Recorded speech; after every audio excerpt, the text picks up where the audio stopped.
ও sheet, sorry sorry, এটা তো boycott করতে হবে। তাহলে ফেলে দিই। ফেলে দিলে লাভ কি হবে? ফেলে দিলেই বয়কট করা হয়ে যাবে। অনেকেই আছে এই পণ্য বয়কট করার জন্য, তারা এই পণ্য কিনে কিনে সেটি ফেলে দিচ্ছে এবং ভিডিও ধারণ করে সোশ্যাল মিডিয়ায় আপলোড দিচ্ছে ভাইরাল হওয়ার জন্য। আসলে কি এতে বয়কট করা হচ্ছে? ধরুন বাংলাদেশে এমন যদি 1 কোটি লোকে করে, তারা এগুলো কিনলো, কেনার পর সেটি ফেলে দিল, নষ্ট করে দিল, অপমান করলো, এতে কি কোনো লাভ হবে? কোম্পানির বিক্রি তো হয়ে যাচ্ছে। কোম্পানি তাদের পণ্য বিক্রির পর সেটি একজন লোক খেলো নাকি ফেলে দিল, এটা তো কোম্পানির কিছু আসে যায় না, মুনাফা তো কোম্পানি পেয়েই গেল। এই কারণে এই পণ্য কিনে যদি আমরা খেয়ে ফেলি অথবা ফেলে দিই অথবা অপমান করি, এতে তো কোম্পানির কিছু আসবে যাবে না। পণ্য যদি আসলেই বয়কট করতে হয়, তাহলে তো পণ্যটা ক্রয় করাই যাবে না। কারণ ক্রয় করার পর আপনি খেলেন ভালো, ফেললেন ভালো, এটা তো আর কোম্পানির কিছু আসে যায় না, তাদের মুনাফা তো তারা পেয়েই গেল। আর হ্যাঁ, বলতে পারেন যে এটা আমি তো কিনছি, আমিও তো কিনে ভিডিও করছি ভাইরাল হওয়ার জন্য।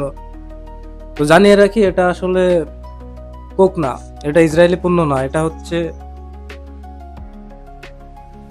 মোজো।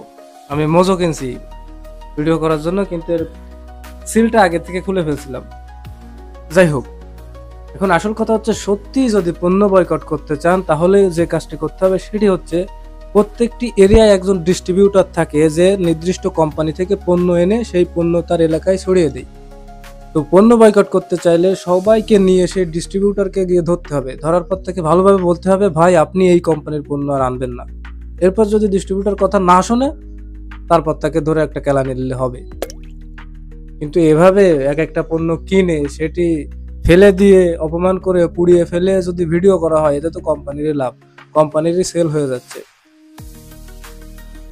তাহলে পণ্য না কিনে আপনি এমনি ভিডিও করতে পারেন, সোশ্যাল মিডিয়ায় মানুষকে জানাতে পারেন যে আপনারা এই পণ্যটি কিনবেন না, সকল পণ্যের একটা লিস্ট তৈরি করে সেটি দিয়ে দিবেন, এই পণ্যগুলো কিনবেন না। পণ্য কিনে সেটি আবার ফেলে দিয়ে আপনার লাভ কি হচ্ছে? কোম্পানিকেই তো মুনাফা দিচ্ছেন আপনি। আর হ্যাঁ, ওখানকার মুসলমানদের অবস্থা সত্যিই খুব খারাপ।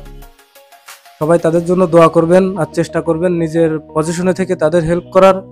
যদি আপনারা সত্যি মুসলমান হন, তা অবশ্যই কমেন্টে আমিন লিখে যাবেন আমাদের ওই অসহায় মা বোন এবং ভাইদের জন্য। আর যদি আপনি অন্য ধর্মেরও হয়ে থাকেন, তবে মানবতার খাতিরে তাদের জন্য একটু আশীর্বাদ করবেন, বা আপনার ধর্ম অনুযায়ী তাদের জন্য যা করতে পারেন সেটা করবেন, প্লিজ।